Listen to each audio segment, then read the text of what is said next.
Years ago, Hurricane Katrina struck the Gulf Coast, killing more than 1,800 people, displacing millions, and costing a record-breaking $150 million in damages. Since then, more than $14.5 billion has been used to strengthen the levee system surrounding the New Orleans to reduce the risk of damage to residents and property from future storms. Joining us from the wetlands in the lower 9th Ward of New Orleans to tell us the state of the coast is the Audobon, Louisiana Executive Director, Douglas Mefford. Good morning, sir. How are you? Good morning, Tom. I'm fine. How are you? I'm doing fine, sir. Now, where you're standing now, can you tell us about the damage that area incurred from Hurricane Katrina and why? Sure. I'm in the Bayou Bienvenue wetland area, which is in the lower 9th Ward here in New Orleans, and you can really see vividly here how coastal New Orleans really is. In terms of damage since the storm, Katrina, when it came through, destroyed 100 square miles of wetlands. So to put that into context, that's about 50 years of coastal wetland loss in this area that would have happened had Katrina not even happened. So it already brought us 50 years into the future. And since then, unfortunately, when we look coastwide, we're still losing an area the size of a football field every hour, every day.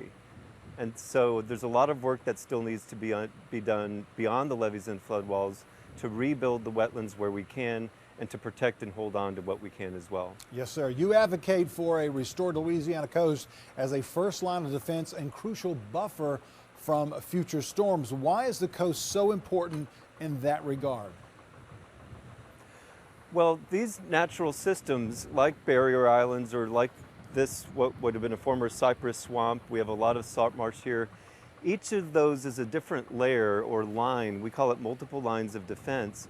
And in general, we can look at these systems that, for example, every 3 miles of wetland could reduce a storm surge by 1 foot. So to put that another way, if you have a 20-foot storm surge coming towards you and you have 60 miles of wetland or barrier islands or habitats like that between you and that storm, well, it's greatly going to reduce the storm surge, and it then reduces the pressure on the levees and floodwalls that you mentioned earlier.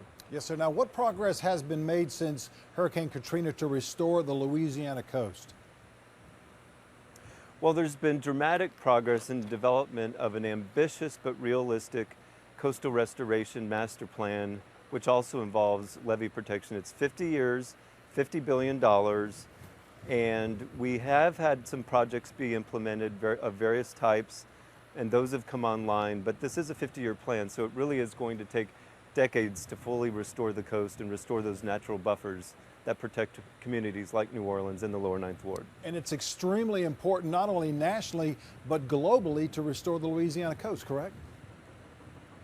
It is. Our coast here is an economic engine that fuels and feeds the nation and the world, as you're alluding to. We provide 25% of the fisheries from our wetlands here. We have more tonnage in terms of waterborne commerce coming through our port.